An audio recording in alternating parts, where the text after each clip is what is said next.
this is not going to take very long, but I have received some responses to my ADOS video. A lot of the ADOS community are very passionate people. And the problem with that passion is in certain ways they argue about crap that really is not going to change anything. And I'm specifically talking about them complaining that you get the initials wrong. So, okay, it's American descendants of slavery. But most of the people that kept putting that in misspelled one or two of those words. So I don't give a shit. Now, again, I think that what they're doing is very interesting.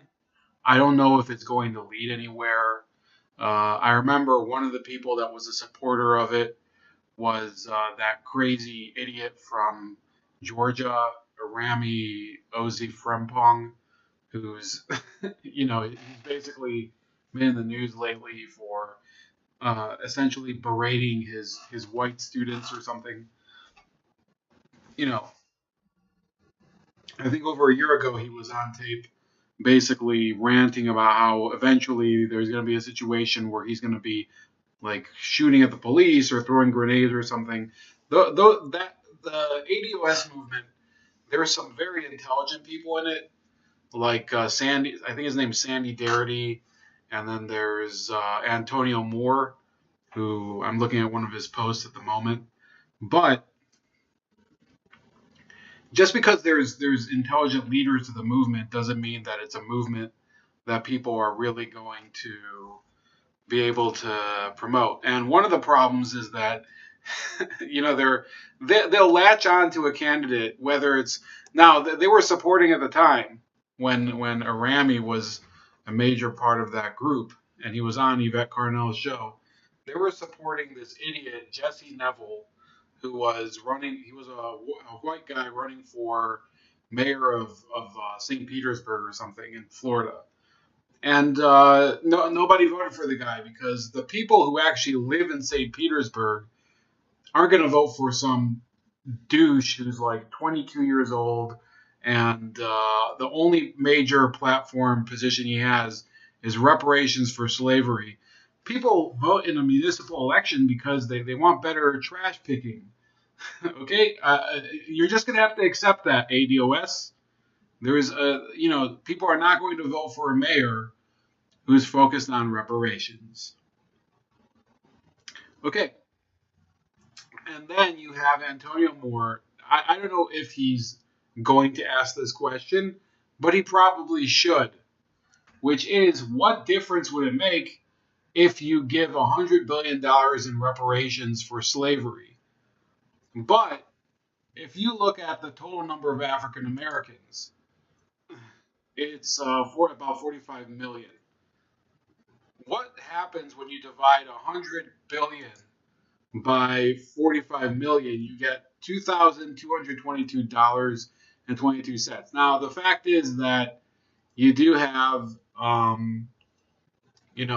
there's this belief that actually the real DOS population, I think that they usually say that it's only 90% of the community.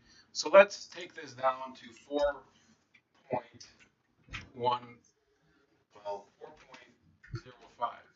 So yeah, so then you get, this is actually not so bad. It should be not. Let me fix this. Sorry, I moved the decimal point, so yeah, okay, $2,469.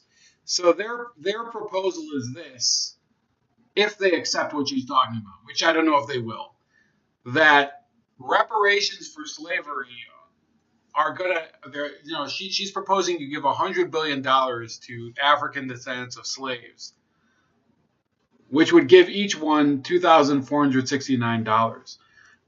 Okay, I mean, if that's the price, I mean, I was a little stunned at how low the price is. But you might want to bargain a little harder, I guess.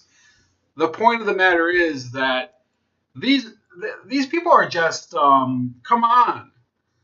Come on, okay?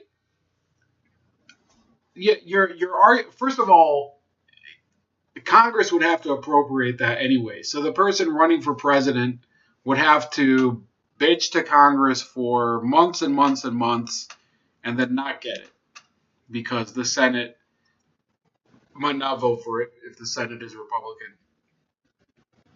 And then the House, there's a process in play, guys. I think we all know that. So that's one issue, Mr. ADOS person, whoever you are out there. The other issue is that I think that these ADOS activists are, maybe I'm the dickhead, okay? Maybe I'm obsessing over this because I find it kind of interesting, and I agree with them that it doesn't really affect me. Why would they care about what I do? I mean, I think that they're mostly focused on looking after their own interests, which is fine. I look after my interests, and they seem to look after theirs. But it's like $2,500, man. So, but the other issue is that I was getting to it. I think what you were seeing is possibly some sort of modern French Revolution among American voters, because you have among certain communities, you have these people who have gotten tired and they don't want to wait anymore, and they're ready to really stick it to the establishment. And then the establishment itself, right under there, this is a different video. They're focused on crap that they're basically living in Marie Antoinette mode. This is like the French Revolution. Are you ready for how frivolous some of the campaign trail is going to be? Like, I mean, you've seen now people are asking if people know how to eat fried chicken properly, and do people know how to eat corn? And like, are you ready for that part of it? Do you think people still like that? It's already happened, Trevor. Yeah? It already happened. So I was in South Carolina recently. Right. And I'm going to tell you, one of the things I will say this, that I love about campaigning, you meet the angels walking among us. You meet people you otherwise may never meet, who are doing incredible work in their communities, love their communities, are leaders in their communities, without any requirement that people applaud them or pay attention to them. Mm-hmm. They're just doing great work. And I love that about campaigning. On the other side of it, so I'm in South Carolina. Okay, so first of all, let me just say, I've never run for president of the United States before, so it's a new experience. And part of the new experience is all these people will follow when you go somewhere just to eat. Yes. And like, when I go somewhere to eat, it's because I'm hungry. And I really want to be able to eat. And when you have been working for a long period of time and you're really hungry, you can get kind of primal. Like everybody back that went off. I'm hungry. And so I go into this place, and Rodney Scott is his name, and he's got in South Carolina. So South Carolina's got different kinds of regions, and based on the region, the barbecue sauce is different. Oh, okay, I didn't know that. All vinegar-based versus like tomato-based versus mustard-based. Okay, right. So his is vinegar-based, and his restaurant is the food is amazing. So I'm standing in line, and there's like all this press over there, and I can hear this whispering by some of the press. What's she gonna order? What's she going to order? Did she order meat, or did she just order like a salad, right? And I'm like, are you kidding me? First of all, why would that be a debatable or even a subject of discussion? Right. When we are dealing with massive issues in our country. We're dealing with issues of massive inequality. We are dealing with the concern that we've got a president embarrassing us in Munich. We've got so many things to talk about. Yes, but did you order the pork, man? I had pork. So I think Americans of various backgrounds look at this exchange, and they find this to be really the issue with the entertainment industry and politics. See, Trevor Noah is not an American. He's made his career basically on dumping on America. He's from South Africa. And, it was largely due to campaigning of people from here that South Africa ended apartheid.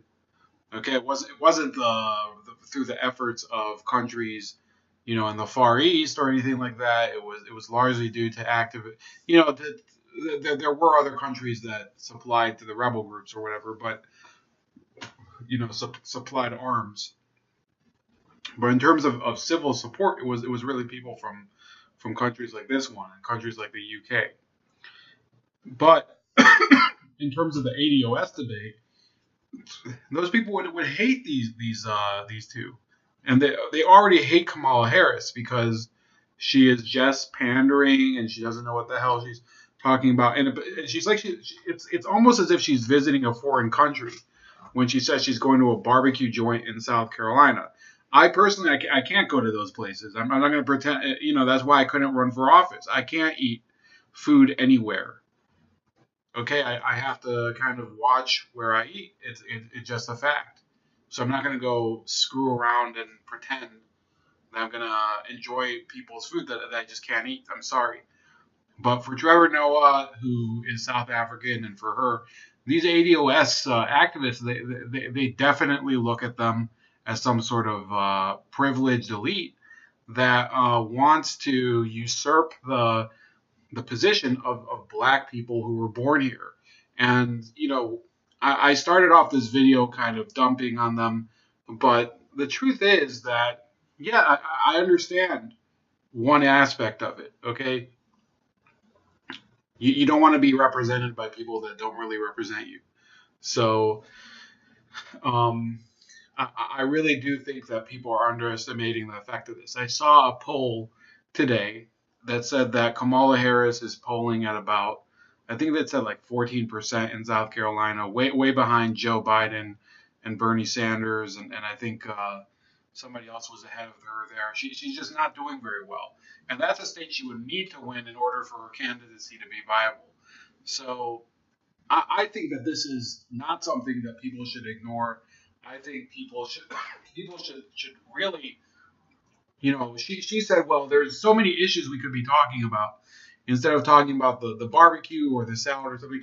She doesn't talk about those things. Everything she says is basically empty rhetoric. We don't even know the specifics of anything she's talking about. She just wants to. She's basically like a Hillary Clinton with a different skin tone. And I'm not the only person who said that. So look, I think the ADOS they have a point, and you can't just ignore what's going on with them. It's going to be a very very interesting primary season, thanks in part to what they're doing. So that's it. It's about 13 minutes now, so I'll see you guys later. Please like the video, subscribe to the channel, share the video, and also like me on BitChute or subscribe to me on BitChute and Cocosco. BitChute's an excellent place where you can see and watch every video. The notifications work fine, so especially try BitChute. I'll talk to you guys later. Have a great night.